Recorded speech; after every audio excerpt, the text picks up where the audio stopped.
garashada wadaagno go'aan kanana midayno khilaafaadkiyo kala godonka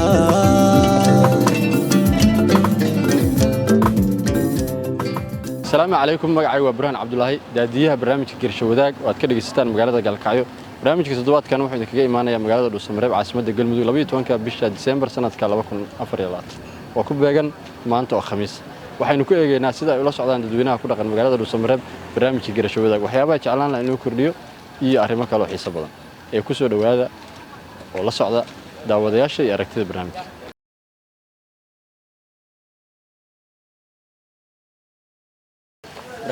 يورم هاي سلة سودو المقعد صدحان مركو ورسنا قبله كدبنا برنامج Gersho Wadaag ayaanu rabnaa inaan toddobaad kan ka baahino radio galguduud Dhuusamareeb ku yaala markuu wareysana qaab toos uga baxo barnaamijkaas ma ka mid tahay dadka dhageysta sidee soo aragtaa inuu markii wareysay magaalada Dhuusamareeb soo gaaro Burhan adiga kooxdaada soo dhawaada Gersho Wadaag saaxiibadeeda waxaan leenahay ku soo dhawaada caasimadda waan ku faraxsanahay inuu markii koobaad aan xubin ku yeelano magaaladeen laga dhageysanayo magaaladana ka baxayo magacaygu waa Cabdiraafi Ciise Macalin waxaan leenahay ku soo dhawaada Dhuusamareeb barnaamijka Gersho Wadaag anu waxaan ka mid ahaa dadka ku tixan wali waxaan kala socdaa Facebook page-ka waxaan rajeynayaa haddii alla idmo inaan xubinteena ku yeelano barnaamijkaas oo ku tixanahay waxaan ka mid ahaa dadka aragtiyada oo arrimaha deegaanka iyo xalinta khilaafaadka si gooni ugu tixan barnaamijkaas waxaan aaminsanahay inuu wax badan inuu yahay dadkii deegaankaba inuu waxtar u leeyahay waxaad sheegtay inuu waxtar u leeyahay dadkii deegaanka maxaa ka mid ah faa'iidooyinkaas leedahay bulshada uu leeyahay hadda mawduucdan ku sheegayo su'aalo kale ee xalinta khilaafaadka ay si gooni ah dadka dhanaga si gooni noo taabanaysa waxaana qofkaas oo xasuusan yahay in isqabsiga deegaanka dadka ka dhex dhaca ilaa heer maamul ilaa heer qofeed soo kala gaara oo qabaa'il iyo kooxo iyo xal midka ah ay yihiin waxyaalaha ugu waaweyn mawduucda deegaanka dadka taagan barnaamijkaas wuxuu ka mid yahay waxyaalahaas dhigi karo haddii xoog badan la geliyo oo dadka uu kala gaaro aaminsanahay deegaanka dadka inuu wax ka bedeli doono waxtarka si uu leeyahay waxay tahay in qof aragtidiis maalinta waxa uu ku waabariisay haddii barnaamijkan uu dhageysto hal mawduuc oo ka mid ah waxa laga yaabaa in noloshiisa iyo aragtidiisa inay wax ka bedesho maxaa jeclaan lahaa in lagu kordhiyo maadaama aad ka hadashay xalinta khilaafaadka iyo waxyaabo kale muhiim ah in dadku faa'iido u leh in la soo gudbiyo maxaa si leedahay mid iyo labaha lagu daro oo barnaamijka lagu soo kordhiyo barnaamijka laba waxyaalo is leeyahay arrimaha deegaanka ama cimilada deegaanka dadka la xiriira deegaanka la xiriira waxa looga hadlaa hadal kaliya looga hadlaa waxa u baahan tahay in ficil horta markii lagu daro oo su'aalo kale haddii deegaanka wax maxaa laga sameeynayaa in wixii ficil loo bedelo deegaanka maanta saameyn kala duwan ay mid biriga dabaylaha qorraxda biyaha waxaas oo dhan dhirta waxaas oo dhan waxa isku leeyihiin wax isla xiriira marka waxaan miisanahay horta marka koobaad in arinta deegaanka ficil loo bedelo wax la gashto oo deegaanka waxa lagu dari karo lagu daro su'aalo kale hadda magaalada aan Soomaaliya oo aan joogno dhirta way ku yartahay haddii dhir badan waxa aaminsan lagu abuuro inay tahay wax ficil ah oo wanaagsan oo deegaanka lagu kordhiyay sidoo kale waxyaalaha aaminsanahay barnaamijka uu soo daro waxa ka mid ah kalluumaysiga deegaankeena waxa baahi weyn loo qabaa in kalluumaysiga la xoojiyo marka dadkuna inta badda ka ku jirta maahana inta kale waxa aragtiyo ay ka qabaan kalluumaysiga lama arko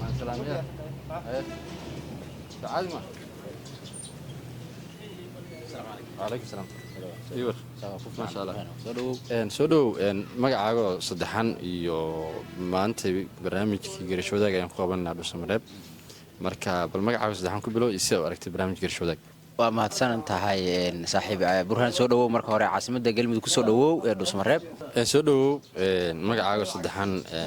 ku bilow barnaamijka Gersho Wadaag ayaan ku qabanaa Dhuusamareeb marka sidoo aragtay barnaamijka Gersho Wadaag waa si wanaagsan magacaygu waa Cabdifatax Yuusuf Beerad marka hore Burhan waa ku soo dhaweynayaa saaxiib ku soo dhawow caasimadda Galmudug ee Dhuusamareeb barnaamijka garasho wadaag waa barnaamij muhiim ah oon isleeyahay dhinacyada uu ka hadlana oo nabadda ku jirto isbeddelka cimilada oo kale ay ku jirto wax badan oo wax uu ka bedeli kara bulshada galmudug aan isleeyahay waana ku faraxsanahay maanta inaad dhuusamareeb ku qabanaysaan oo barnaamijka aad dejiseen waxaan hore ula socday in 3 raadiye oo waaweyn uu ka baxo 2 gaalkacyo ah oo raadiyo deegaan iyo sidoo kale raadiyo hayaan iyo raadiyo galgaduud oo dhuusamareeb ah marka iyo daljir ما شاء الله marka waa mahadsantihiin dadaalka aad wada iyo adiguba way barnaamijku qaybo kala duwan ayuu ka kooban yahay qaybtaadii si gaar ku xiiso gelis inuu qaybta nabadda maadaama galmudug aan ognahay waxa ugu badan haatan ay dadka galmudug baahida u qabaan waa nabadda iyo dib u heshiisiin in dadka laga sameeyo marka barnaamijka mawduucaas aniga aad ii xiiso geliya waxaan ka mid ahay dadka ku tixan oo dhagaysta isla markaasna maaragtay la dhacsan qaabka loo wado iyo dadaalka aad bixinaysaanba way haddii fariintaadu meelo badan bay gaaraysaa weliba soo saarayaasha barnaamijka maxaa jeclaan lahayd barnaamijka lagu kordhiyo aniga waxaan jeclaan lahaa barnaamijka in lagu kordhiyo nabadoo kale markii laga hadlaayo waxaa jira galmudug baahi badanay u qabtaa nabadda iyo ammaan inay hesho dhibka ugu badan ee bulshadan gobolada dhexe haystaa waxa waaye waa dagaalka qabaa'ilka marka mararka qaar oo kale waxaan jeclaan lahaa in lagu kordhiyo barnaamijka dad ku waxyeeloobay oo mahadho ay ka soo gaartay dagaalada qabaa'ilka oo ka sheekayn kara in wixii dhacay aysan sax ahayn oo lugahooda ay ku waayeen si kuwa kale ee dagaalamaya ay ugu tusaale qaataan waxaan jeclaan lahaa arrintaas oo kale muhiim waaye barnaamijkana nuxur badan ay u yeeli kartaa dadkuna waxay u noqon kartaa dadkana wax badan ay maaragtay ka tari kartaa oo kuwa hadda qoryaha sita way ku tusaale qaadan karaan isleeyahay marka arrintaasaan ku talin lahaa waa mahadsantiin ganacsada soo dhawow magacaaga saddexan noogu bilow marka ugu horeysa barnaamijka garasho wadaag oo ah barnaamij ka hadla xalinta khilaafaadka nabadda isdhexgalka bulshada isbeddelka cimilada ka baxa idaacado kala duwan oo galmudug ku yaala ayaa markii ugu horeysay waxaa si toos looga baahin doonaa raadiyo galgaduud maanta taariikhdu tahay 12ka bisha December sanadka 2024 sidee u aragtaa barnaamijkaas inuu soo gaaray markii ugu horeysay dhuusamareeb si toos iyadoo inta badan laga dhageysan jiray hore dhuusamareeb iyo deegaanada kale aad u masantahay burhaan oo magaciiga waa Faysal Ali Ibrahim Faysal Wadani magaalada dhuusamareeb caasimadda dowlad goboleedka galmudug ayaan joogaa barnaamijkan garasho wanaag aadan ugu dhowahay waana maleynaynaa inuu maartay caasimadda dowlad goboleedka galmudug imaanayo aniga waxaan ka mid ahay dadka dhageystayaasha barnaamijkaasi ku taxan oo idaacadda raadiyo galgaduud kala socdo oo maalinta khamiista iyo maalmaha kaleba intaba dhageysto waana barnaamij aad iyo aad u heersareey waaye waxaan maartay oo ka shaqeynaya ayna tahay maartay joojinta colaadaha dhibaatooyinka ka dhasha iyo Soomaalida inta badan oo muddo 30 iyo dhowr sano ay maartay dagaalo oo aan maartay aan dhamaad lahayn ay isku haysato in laga wacyi-geliyo oo isla marxaantaasina loo sheego inay maartay dagaalka uusan wax faa'iido uusan lahayn cid maanta ay ku faa'iideyn aysan jirin muddada dheerka oo dagaalkaas socday aadan ugu mahadsannahay barnaamijkana aad u soo dhaweynaya adna waxaan ku leeyahay soo dhaw saaxiib sare way warbaahinta kala duwan waxa ka baxa barnaamijyo kala duwan iyo waxyaabo kala duwan maxaa isleedahay barnaamijkan muhiim u yahay bulshada maadaama inta badan aanu ka hadalno waxyaabaha bulshada faa'iidada leh waa masantahay barnaamijkan wuxuu kaga duwan yahay wuxuu diiradda saaraa isla marxaantaasna uu ka hadlaa in ay maartay colaadda la joojiyo waxyaalaha uu bani aadanka inuu ka shaqeeyo loo baahan yahay waxaa kowka ah in aad maartay dad walaala ah dhex gashid oo fariin aad gaarsiisid si ay maartay nabadgelyo u helaan maadaama ay maartay wax la dila amba ay waxyaalaha ugu qaalisan ay tahay nafta bani aadankana inay go'da ay tahay wax aad Ilaahay subxaanahu wa ta'ala uu ka sheegay quraanka ku sheegay ahadiidna ka sheegay isla marxaantaasina aan maartay barnaamijkan uu yahay barnaamijyada ugu tayada badan oo warbaahinta ka baxo aniga marka garaasha ahaanteeda waxaan isleeyahay barnaamijkaas waa barnaamij aad u fiican waa halkaana kasii wada siina kordhiya siina badiya waxaan leeyahay insha Allah waxaan rajaynayaa inaad barnaamijkaas abaalkiisna aad heli doontaan maadaama safar dheer aad usoo gasheen oo gaalkacyo ka imaateen hadda Dhuusamareeb aad joogtaan waxaan ku faraxsanahay inaad barnaamijkaas halkaan aad keentaan maadaama labada gobol ee gobolka Mudug iyo Galgaduud ay yihiin meelaha ugu calaamada badan ee Soomaalida ee hadda ay ku harsan tahay inay maaragtay qabyaalad la isku dagaalo dadka reer baadiyana badanaa arintaasi ay ka dhacda burhano mid kale aan kugu dare sideedaba dadka maaragtay aqoon-yahanada iyo dadka ganacsatada ah inta badan dagaalka kama dhaxay waxa dagaalka wada waa dhalinyaro aan waxba baran iyo dhalinyaro aan ganacsi iyo waxba xirfad aysan lahayn oo mar walba ay maaragtay ayaga maaragtay dhibaatada oo dhinacooda loo adeegsado ayaan isleeyahay laakiin dhalinyarada waxaan ugu baaqayaa inay waxbarashada ay ku dagaalaan ganacsiyana ay sameystaan si ay maaragtay colaadda iskaga dayaan oo isla marhaantaasina aysan soo noqon ayaan rajaynayaa taas ayaan aan dhihi lahaa saaxiib waayahay Faysal ugu dambeyntii maxaa jeclaan lahayd barnaamijkan ugu soo kordhiyay mid iyo labo taladaada waa masada horta barnaamijkan aad u fiican yahay in asaga naftirkiisa la sii ballaariyo oo magaalooyinka iyo degmooyinka iyo tuulooyinka ee Galmudug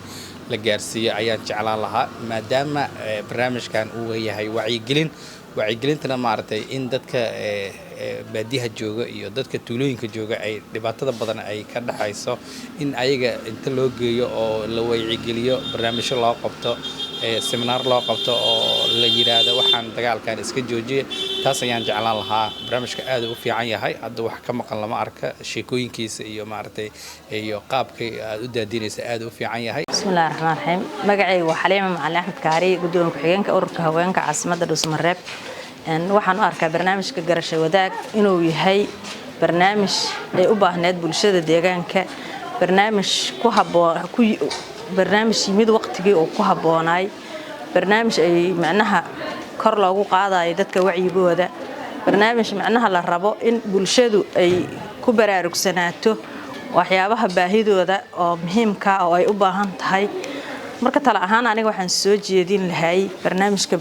baalkii in lagu soo daro haweenka dhalinyarada odayaasha dhaqanka culimo udiinka iyo bulshada inta u dhaqdhaqaaqda siyaasiyiinta oo kaleeto dhammaan bulshada inta mudan in xilka macnaha inay barnaamijka ka qayb qaataan oo macnaha bulshada wax ka bedeli karta bulshaduna waxa waaye inta badan waxay nabadda waa laga dhageystaa culimo udiinka oo kaleeto odayaasha dhaqanku in badan xarga way soo hayeen maadaama ay 30 sano oo dib u dhaca dalkeena Soomaaliya uu ku dhacay gaar ahaan anaga waxaan u deganahay Galmudug oo deegaanka ugu dagaalada iyo rabashka iyo dhibaatada badan oo macnaha si directiya looga qiimeeyo aanooyinka qabiilka waxaan jeclaan lahayn barnaamijkaas in tababaradiisa la badiyo bulshada loo keeno markasta wacyigelintu socoto wax badan ayay isbedeli doontaa bulshadu dhiraynta deegaanka oo kaleeto dhisida laamiyaasha oo kaleeto tababarada bulshada oo kaleeto businesska haweenka in haweenka si gaar ah loo taakuleeyo kaleeto maadaama ay yihiin dadka nugulka haweenku waxay u baahan yihiin oo kaleeto in laga saacideeyo qof kasta xirfadii ay barato haddii loo heli karo qof kasta xirfadii ay barato in laga saacido inay baalkii la siiyo agabkeeda yaryarka macnaha ganacsiga yaryar oo kaleeto loo furo maadaama ay raggii intii ugu badneed qofkii hadda kaalin laga hayana kaalintii wax ka haya male oo waxa ay raggi colaado iyo dagaalo laayay kii kalena qayr masuul oo noqday waxa laga yaabaa 30% inay yihiin dadka ragga inta reerahooda ku filan marka caruurtii Soomaaliyeed waxay ku soo dhacday meel low noloshoodu ay ku noqotay qofkii noloshiisu sareysay markii aabihiis dhintay noloshiisii waxay ku dhacday meel hoose marka waxaan rabnaa dadkaas inta tababar badan loo sameeyo in ganacsigooda kor loo soo qaado in ganacsi loo sameeyo maadaama ay yihiin nugul haya caruurtii raggiina mas'uuliyadda kii hayeen oo dagaaliyo dhibaatooyin ku dhimanayo meel shabaab u taagan yahay meel aan qabiil u taagan tahay meel ay u taagan tahay dilal kaleeto iska dhibaatooyin waxaan anagu inta lahaan waxaan ku dari lahay horumarka deegaanka Galmudug macnaha nabadaynta hadday noqoto sheeg dib u heshiisiinta kaleeto hadday noqoto bulshada dhammaan in laga dhaadhacsiiyo una istaagan loona tababaro dadkana xirfadahooda kor loo qaado sideeda culimadii way joogtaa haweenka wuu joogaa odayaashii dhaqanka way joogaan dhammaan dhalinyaradii way joogtaa dadku macnaha waxay u dhaqaaqi leeyihiin dhaqaale la'aan awgeed in laga taageero xagga dhaqaalaha waan u baahnaa lahayn waxaan kaloo u baahannahay in laga taageero laga saaciido culummada wacyigelinta markay ku jirto ama nabadeyn ha noqoto ama ha noqoto baraarujinta bulshada waxay heli kartaa bulshada waxay u dhageysataa culummada si aad oo weyna waxayna heli kartaa dadku inay ku soo dhiiradaan ay dhahaan sheekh hebel maanta wixii uu soo jeedsay way waxna anfacay ay ahaayeen u roon bulshada deegaanka u fiican bulshada horumarka deegaankana ku habboon faa'iido badan uu leeyahay 80% ayuu u leeyahay faa'iido maadaama aan wax la dhameystiri karaa aysan jirin haddii garasho wanaag sare loo sii qaado macnaha shaqadiisa waxa macquul in deegaankan wax badan ay ka bedelmaan oo wacigii hore jiri jiray wacyi ka bedelan yimaado oo isdhageysi yimaado oo ixtiraam yimaado oo isdulqaadasho yimaado oo ay imaato macnaha in dadku ay isu tanaasulaan barnaamijyada adiga maxaa si gaar ah ku soo jiidanaya si gaar ah waxaysan ani waxa ii soo jiidanaya dhinaca nabadda oo kaleeto waxa ii soo nabadeynta oo kaleeto waxa ii soo jiidanaya dhiraynta oo kaleeto waxa ii soo jiidanaya oo kaleeto isbedelka cimilada bismillaahir rahmaanir rahiim magacayga Axmed Maxamed Jaamac weeye waxaan ka tirsanahay shabakada dhismaha nabadda ee Galmudug Insight Peace Building Network waxaan u arkaa garasho wadaag in laga baahiyo Dhuusamareeb waa barnaamij aad u wanaagsan xaqiiqana waxaan isdhihi karaa waxa uu kobcin doonaa fikirka nabadgelyo bulshada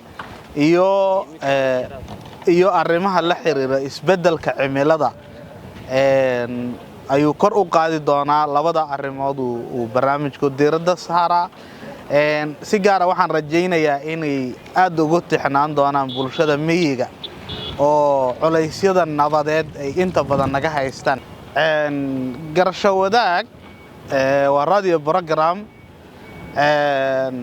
waxaanan isleeyahay warbaahintu waxa ay qayb ka tahay meelaha nabadda laga dhiso waxa uu ku salaysan yahay kow bulshada baahidoodii maadaama uu bulshada baahidoodii ku salaysan yahay waxa uu bedeli doonaa fikirka ku salaysan colaadaha waxaana uu xoojin doonaa nabadda iyo arrimaha la xiriira isbedelka cimilada garasho wadaag iyada oo dooda ayaa waxaan rajaynayaa oo soo jeedin lahaa in lagu qabto ama wada hadal bulsho ah miyiga oo maaragtay wax laga weydiiyo dadka nabadda iyada oo maaragtay lagu wada hadlayo geed hoostiis taasi oo muujin doonta in dadku ay fahmaan in nabaddu ay tahay shay muhiim waa mahadsantahay burhaan waa idin soo dhaweynayaa raadiyo galguduud iyo guud ahaan barnaamijka garasho wadaag waa aadaan ugu faraxsanahay inaad soo gaartaan deegaanada Galmudug gaar ahaan caasimadda si guud ahaan su'aashaada ugu galo su'aashaada ah ka waran sida u aragtaa barnaamijka garasho wadaag inuu soo gaaro waa soo dhaweynaynaa waliba si qaas ah ka tirsan tiimka IBN-ka in barnaamijka garasho wadaag uu ka baxo deegaanada Galmudug gaar ahaan caasimadda laga tabiyo wax weyn shaqooyinka aan helnay oo voluntary-ga ay wax badan ka qabanaysa saacidaysa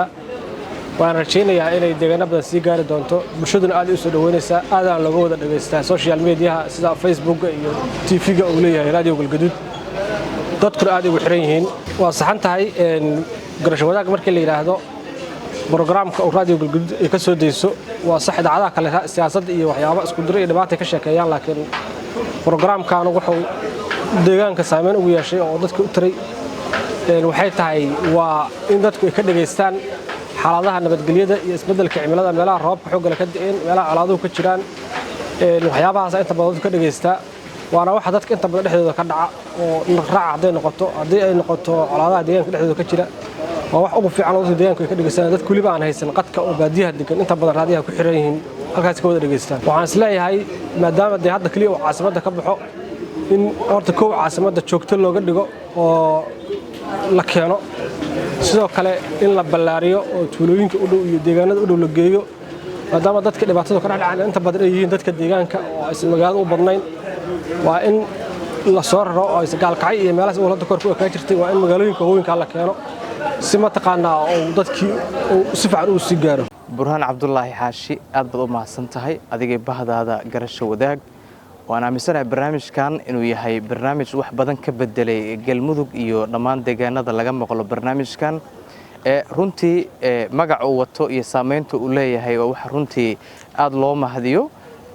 waana runtii arrin tallaabo wanaagsan aan ku tilmaami karo barnaamijkan in guud ahaanba bulshada meel kastoo ay joogto la geeyo runtii isla hadda barnaamijkan awoodaan qabanqaabadiisa oo idaacadaha aan aaminsanahay galmudug oo dhan in barnaamijkan la gaarsiiyey si bulshada meel kastoo ay joogto maqalka barnaamijkan laisugu keeno maadaama uu yahay barnaamij in badan oo ka mid ah bulshada waxyaabaha muhiimka u ah sida dib u heshiisiinteeda iyo horumarkeeda iyo nabadeeda iyo cimilada oo runtii ayadana door muhiim ah oo aan aaminsanahay marka loo eego bulshada in wax badan laga wacyigeliyo lafdhabar u ahaan dhihi karaa marka runtii barnaamijkan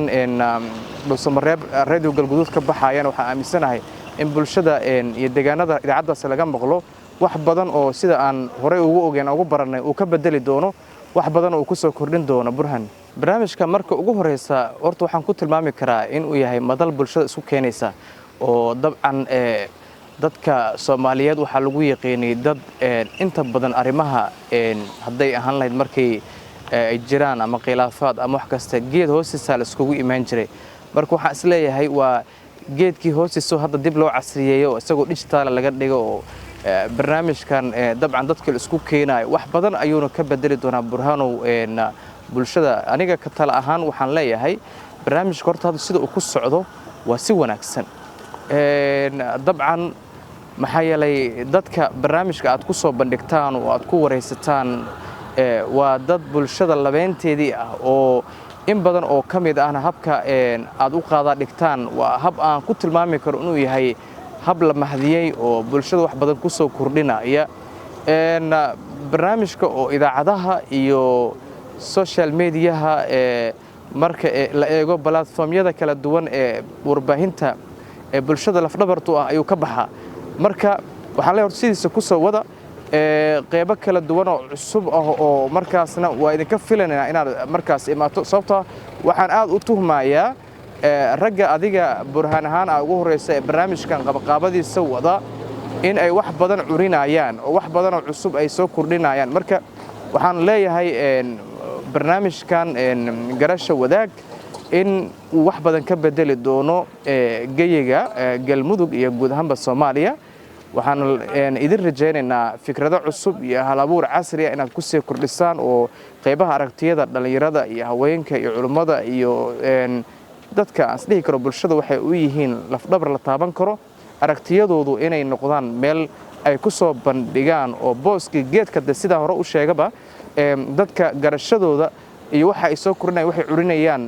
lagu soo kordhiyo oo bulshada inta kale la wadaago marka aad baan idin bogaadinayaa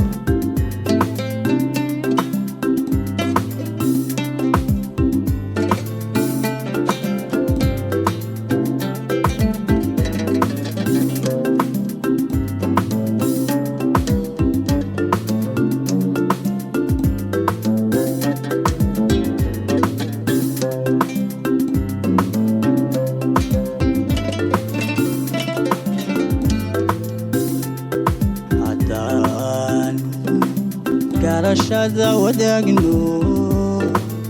go'aan kana midayno khilaafaadkiyo kala go'doonka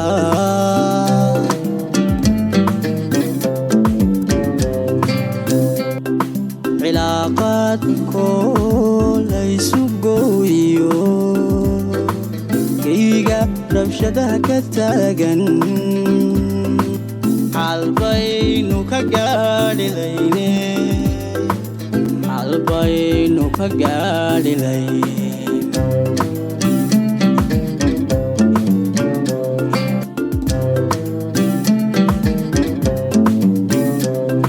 ma guurto cimilada gadisu degaankan la gubin dhirtiise dad yahow aan garashada wadaagno dad yahow aan garashada wadaagno